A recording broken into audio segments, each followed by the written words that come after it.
I was honestly hoping I would get picked, you know? I wanted to, actually get to experience what other people have. I've heard some good, some bad, but I'm one of those people where I have to experience it myself. And it was honestly one of the best experiences I can say I've ever had. I'm Richard Paez, a judge on the United States Court of Appeals for the Ninth Circuit. And I want to thank all of you for answering the notice you received for federal jury service. While not all of you will be selected, your presence here today makes it possible for the court to select a jury from a representative sample of our community. If it wasn't for people like you, we would not be able to make real the Constitution's guarantee of the right to trial by jury. This right is included in our Bill of Rights and guaranteed by the Sixth and Seventh Amendments to the United States Constitution. It applies to all criminal trials and many civil cases. When I got my jury summons in the mail, I sort of rolled my eyes and thought, they're still coming after me. I had been a stay-at-home mom for a number of years with young kids, and I had deferred several times. But my kids are really old enough now, and I realized this was probably a good time for me to serve. When I first got the jury summons in the mail, I was very nervous. I thought about shredding it and acting like I never got it. Didn't do that, responded to the questionnaire, and got selected. I can understand how someone who gets a notice to come down to court and see if they're needed to serve as a juror might say or think, gee, I don't want to be bothered. What if they don't pick me? I'll have gone down there for nothing. But I think most of us realize that you might be yourself in court someday. You might need to have issues addressed by a jury drawn from your own community. When I got my jury summons, I was really excited. It was the first time that I'd ever received a jury summons, and I am actually 36 years old. So I was very excited. I wanted to sign up for it. I wanted to be a part of it. I wanted to learn what everything was about. And I knew that it was my turn to actually do something and be a part of something that was very unique. When we first got our Constitution and started having jury trials, only white males, men who owned property, could serve as jurors. And as recently as the early 1970s, only 6 or 7 years before I became a Supreme Court justice, there were still states in the United States that excused a woman from jury service anytime she did not want to serve. But by including a large spectrum of the community in the jury pool, today we're assured of a broad perspective in the jury box. We want a full sampling of the community because these are the people to whom we entrust our lives, our honor, and our most important issues. Remain seated. Come to order.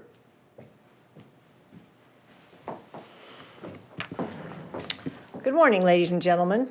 My name is Susan Ilston, and I'm the judge who will be presiding over the trial, which will take place in this courtroom over the next few days. Welcome. First, let me tell you thank you for being here. We couldn't function in our system without the assistance of people like yourselves. So first, let me tell you what will happen over the next period of time in this courtroom. First, I will have some questions to ask all of you. After that, then the lawyers will have an opportunity to ask you a few questions too. Before I ask you any questions, though, I want to find out about your availability. And when I'm asking you about that, one thing you should bear in mind is that after you have heard the entire case, then you'll have a chance to go back in the jury room and deliberate. So the first series of questions I want to ask you is whether there are any of you for whom sitting on this case for the length of time that we've estimated would be a genuine hardship. And I don't mean an inconvenience, because it will be inconvenient to all of you. But if there is any of you for whom sitting would be so inconvenient and difficult that you feel you just really wouldn't be able to pay attention to the case and give the parties the fair trial they're entitled to. Anybody who feels that way, please raise your hand and let me know. All right, yes, sir. I am Mr. Little, and my wife broke her ankle 2 weeks ago, and I'm taking care of her. I have to be around to take her to the bathroom and other things around the house. She cannot put any weight on her ankle. And right now it's very difficult as we have no other help and I have to be there. So I don't think I can take that much time off. Do you have a job, sir, outside the home? No, I'm retired. All right, thank you. Yes, ma'am. What's your name? Ms. Green? Yes, ma'am, Ms. Green. Your Honor, my husband owns a business and I'm the sole employee. If I were to be out of the office for that length of time, there's no one to replace me. What kind of a business is it? He sells computer equipment, and I'm the one who handles all the bookkeeping, answering phones, sending out correspondence, really anything having to do with the office. Thank you. Anybody else? And by the way, today is the day to tell me. Next week would be a really bad time to tell me. Yes, ma'am. I do not know if it's a real concern, but I have a trip scheduled for 3 weeks next month. All right, thank you, Ms. Ruiz. All right, anyone else with a scheduling hardship you want to tell me about? For more than 200 years, our system of justice has depended on the common sense and sound judgment of citizens, with no stake in the cases they are called upon to decide, other than to render a fair and just decision in light of the governing law. As jurors, your decisions will be important, maybe affecting the defendant's liberty, or millions of dollars. But whatever the issue, remember that each and every decision matters a great deal to the people involved in the case. What we ask of you is to bring your sound judgment and an open mind into the courtroom so that you and your fellow jurors will be able to render a fair and impartial verdict should you be chosen. We understood that our decision had a major impact on the life of this individual, and we really didn't take it lightly. We felt like it was our responsibility to come at it with all of our talents available to us to consider his innocence or guilt. And so it was definitely an experience that reaffirmed my feelings about how our democracy works. One of the things that impressed me about the group that I served with was, of course, we came in as complete strangers, but what I was impressed about was how, not knowing anything about the case, the people serving in it, and how open-minded, how impartial they could be. All right, ladies and gentlemen, at this point, I have a set of questions, and I'm going to require each of you to answer these questions out loud and in front of each other. But do not fear, you will know the answer to the questions. If you have a spouse or a partner, what does that person do? Do you have children? What are your hobbies? Have you been in the military? Have you served on a jury before? Questions like that. I'm a self-employed carpenter. I'm a member of the Horsemen's Association. My hobbies are golf and horses. I'm single because my wife is deceased and I have a 9-year-old son. I've never been on a jury and never been in the military. Can you think of any reason, sir, that you can't be a fair and impartial juror in this case? No. I'm a legal secretary. I have a son and daughter. I'm divorced, and I was a juror twice on other cases. Those 2 jury trials that you sat on, can you remember if they were criminal or civil trials? Criminal. All right. Now, please don't tell me what happened, but did each of those trials reach verdicts? Yeah. Is there anything about either of those jury experiences that would make it hard for you to be a fair juror in this case, do you think? Just that it's hard to make decisions about other people's lives. Well, that's the hard part. But is there anything specific about this case that would make it hard for you to sit, do you think? No. The trial that I served on showed me and taught me that you can get 12 individuals together from different backgrounds, different ethnicities, and you can all come together and make a unanimous decision. And we didn't have one decision to make. We had 50 or so decisions to make on my particular trial. So it took a while to go through our whole process. It's reassuring knowing that's the system we have. Ladies and gentlemen, is there anybody who has trouble either seeing or hearing that we'll need to make accommodations for? Yes, ma'am.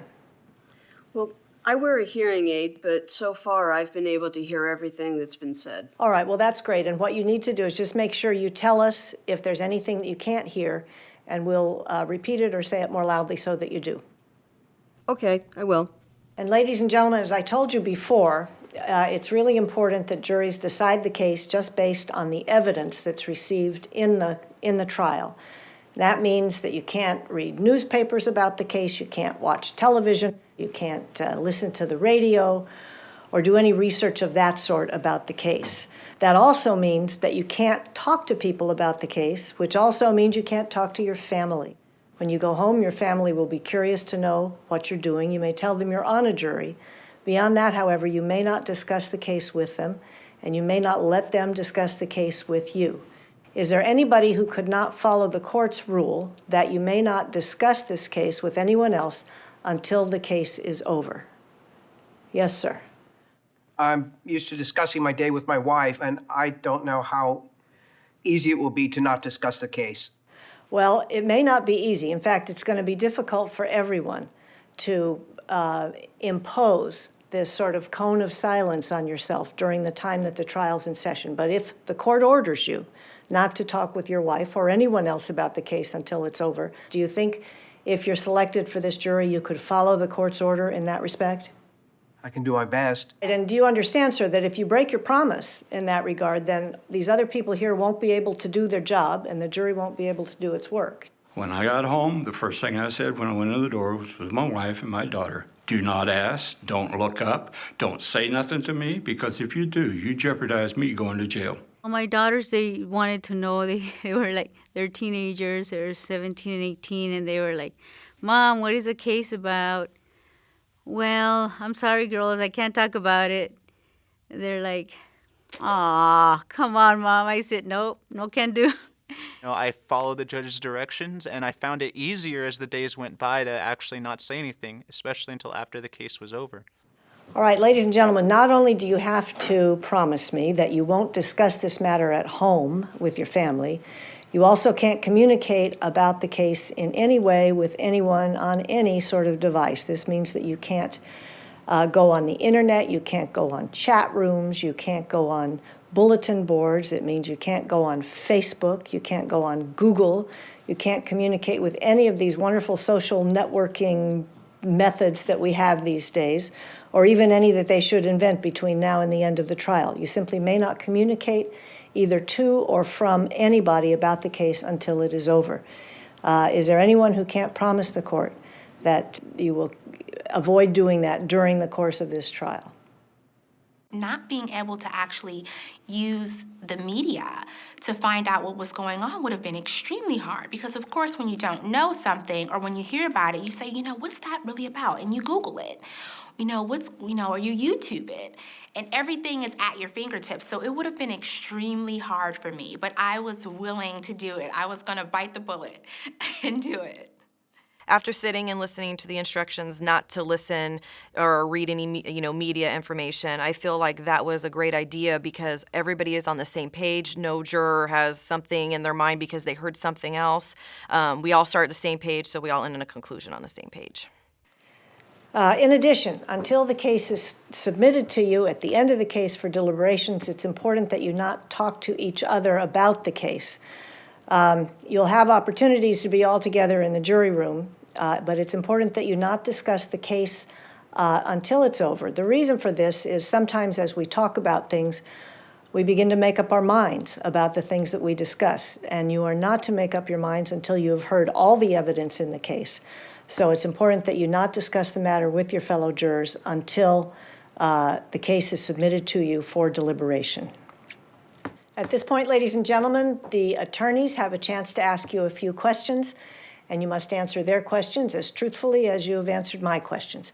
At this point, it's the opportunity of the plaintiff to go first because the plaintiff has the burden of proof in this case. All right, Mr. Brown, you may proceed.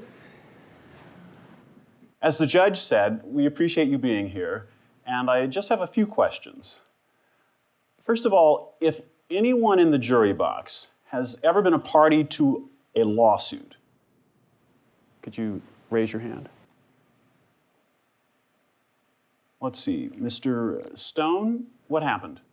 It was surprising that it went so smoothly with the 12 people that we had and the 12 different lifestyles, ethnicities, backgrounds that we had, life experiences.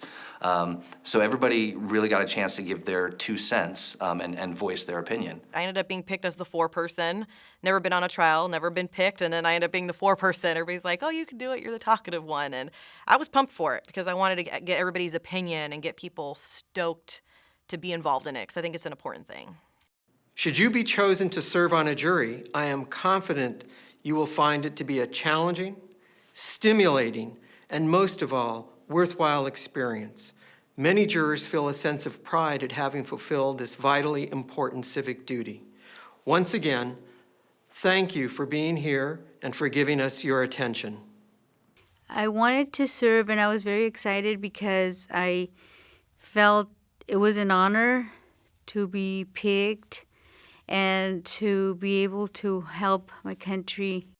If someone came up to me and said, oh, I just got a jury summons, I don't want to go, I would say, you need to rethink that. It can be a really positive, educational, inspiring experience, and I would describe the experience that I had and encourage them to serve. You get to meet new people. You get to actually learn about a case. You get to be in front of a judge.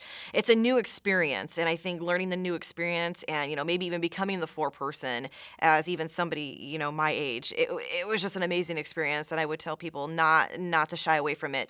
I felt that it was more than just a duty to sit in that chair and just say give my verdict. It was literally a way for me to be able to pay back society for what I would want them to do for me one day. It was great actually seeing that, okay, this is a fair process. Now I see what it's all about. And yes, I do want to be a part of this one day. It's the only way we know to make sure that people are treated fairly is to hear the evidence against them and have impartial people evaluate that process. Without that, I think we've lost our soul.